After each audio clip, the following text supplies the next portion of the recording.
자, 이제 제 80강 강의를 들어가도록 하겠습니다.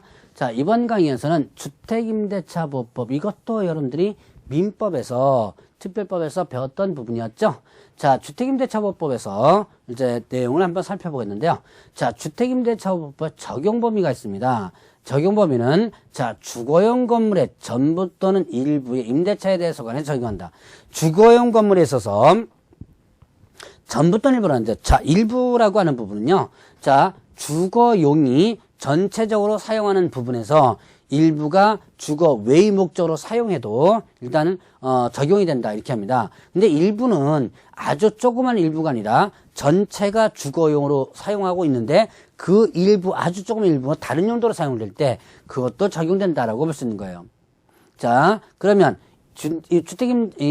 임차주택의 일부가 주거 외의 목적으로 사용되는 경우에도 적용되는 부분이고요. 자, 그러면 이때 국민주택기금을 재원으로 하여 저소득층의 무주택자에게 주거 생활의 안정을 목적으로 전세 임대주택을 지원하는 법인 있죠. 자, 이때 토지주택공사와 지방공사도 적용됩니다. 자, 여러분들이 이런 그 법인들, 여러분들 뭐 가장 대표적으로 SH공사, 서울 공사 있죠? 이런 SH공사라든가 이런 지방공사들이 있습니다. 그런 지방공사들, 임대아파트 운영하죠? 자, 그런 공사들도 마찬가지로 적용하고요.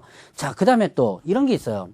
지방공사, 토지주택공사와 관련된 부분에서 보면, 이 법인들이 토지주택공사나 지방공사 같은 경우는 이 저소득층에 대한 전세 임대주택을 지원한다. 이렇게 됐습니다. 이게, 뭐냐면, 여러분들이 텔레비전에 요즘도 나오는 것 같은데요. 동행이라는 프로그램이 있을 거예요. 거기 보면 집이 없어가지고 거의 쫓겨나다시피 하는 그런 부분에 이제 방송에 한번 나오죠. 그러면 이 사람들에게 아주 저렴하게 그 전세 임대주택을 어떤 공사가 이제 알선해 주는 거예요. 소개시켜 주는데, 근데 이제 이때 이게 소위 말하는 뭐냐면, 자, 적자 임대차 사업이에요. 그러니까, 자, 임대인과는 예를 들어서 5천만 원에 정상적으로 임대차를 한 다음에, 자, 다시 임차인에게 예를 들어서 500만 원만 받고 임대차를 하는 이런 부분들, 이런 사업을 지금 하고 있거든요. 자, 그래서 이런 토지주택공사나 지방공사, 이것도 일단은 적용된다. 자, 그 다음에 또 중소기업기본법에 따른, 자, 중소기업기본법에 따른 중소기업에 해당하는 법인이 소속 직원의 주거용으로 주택을 임차한 후에 그 법인이 선정한 직원이 해당 주택을 인도받고 주민등록을 마쳤을 때 적용된다 하겠습니다. 자, 그러면 중소기업기본법에 의한 중소기업이 직원을 뭘 하는 거예요? 기숙사 용도로다가 일단 주택을 임차한 다음에 거기다 직원을 들인 거예요. 근데 일반적으로, 자, 일반 법인이요, 기숙사 용도로 법인이 임대차를 한 다음에, 그 다음에 그 직원이 들어가서 임차인으로서 산다면, 자, 이 주택임대차보호법의 목적이 뭐냐? 집 없는 서민들을 위한 거예요. 그런데 회사가 기숙사 용도로 일단은 집을 임대차해가지고 거기서 직원이 살고 있다. 그거는 법인이라고 한다면 어떻게 돼요? 일반 회사는 집 없는 서민이 아니죠. 그렇기 때문에, 자, 이거는 적용되지 않았었어요. 그런데 중소기업 같은 경우는 기숙사를 짓지 못하는 거죠.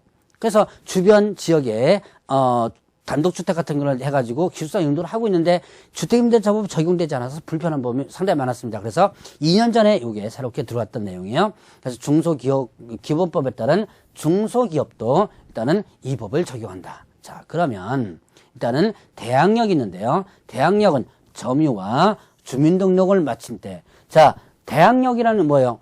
대항할 수 있다. 누구한테 대항할 수 있는 거예요? 제3자에게 대항할 수 있는 거죠. 자, 집이 팔렸습니다. 자, 집이 팔렸으면 새로운 집주인이 나오죠. 새로운 집주인이 어떻게 한 거예요? 야, 내가 이제 새로운 집주인이니까 너 나가라. 라고 할 수 있겠죠? 바로 그때 나는 못 나가겠다라고 정당하게 대항할 수 있는 것이 바로 대항력이라는 거죠. 자, 그러면 이때 대항력은 점유와 주민등록, 자, 인도죠, 인도와 주민등록을 마친 때 다음날 0시부터 이렇게 대항력이 발생하게 됩니다. 이건 인도, 점유와 주민등록은 이건 뭐예요? 하나의 대항 요건입니다. 자, 그러면 대항력 발생 요건인데요.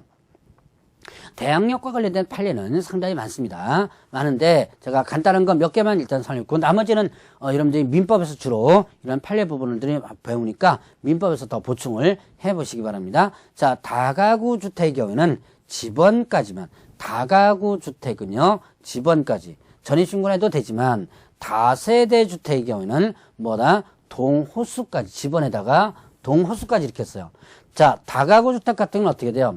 소유자가 한 사람이죠. 그 다음에 여러 가구가 사는 거예요. 그러니까 소유자가 한 사람이니까 집원까지만 해도 되는 겁니다. 그런데 다세대 주택 같은 경우는 건물 한 동에 소유자가 A, B, C, D 각각이에요. 그래서 집원까지만 하면 이 건물 안에 어느 누구네 집에 사는지를 모르죠. 그래서 동호수까지를 정확하게 기재하라고 되어 있습니다. 자, 그러면 전입신고 시 집원을 임차인이 잘못 기재하여 후에 수정한 경우라면 수정한 날에 다음 날부터 발생을 하고요. 자, 그 다음에 주민등록은 그 가족 주민등록으로도 가능하다 이렇게 됐어요. 자, 임차인이 잘못해가지고 했다면 수정한 다음 날부터 대항력 발생하는데, 그런데 담당 공무원이 잘못한 거예요. 담당 공무원이 잘못했을 때는 이때는 바로 대항력이 발생한다. 자, 그 다음에 가족 주민등록까지도 일단은 포함이 되고요. 자, 간단하게 이 정도까지만 한번 구분하고 넘어가고 확정일자를 일단 보죠. 자, 확정일자를 받으면 대항력 이외에 자, 후순위 권리자보다 우선해서 변제를 받을 수 있는 우선 변제권을 취득한다 그래요.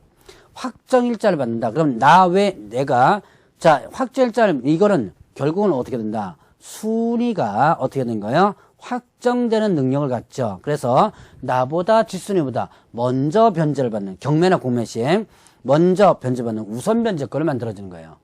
변제라는 게 나눠주는 거죠.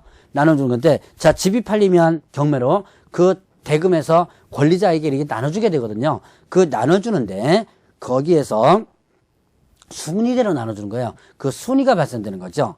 자, 확정일자는 그런데 반드시 대항력을 갖추고 있어야 하며 자, 확정일자를 받으면 그날부터 확정일자가 효력이 생긴다. 자, 확정일자는 반드시 뭐가 있어야 돼요? 대항력이 있어요. 대항력이 있는 상태에서 확정일자를 받는다면 그날부터 그 확정일자 효력이 발생이 됩니다. 그러면 대항력이 없다면 대항력이 발생되고 나서 일단 확정일자 효력이 발생되는 것이죠. 자, 그러면 확정일자 받는 것은 확정일자는 주택의 소재지 읍면동사무소라든가 동면사무소, 동사무소, 주민센터 이거죠. 그 다음에 또, 특별시 자치도는 일단 포함되고요. 그 다음에 군구 출장소 있습니다. 그 다음에 지방법원이라든가, 그 다음에 지원과 등기소, 공증인. 자, 확정일자 받는 곳이 여러 곳이에요. 자, 이런 데서 동사무소라든가, 그 다음에 또 뭡니까? 시군구, 그리고 또, 법원, 지방법원, 지원, 그 다음에 등기소,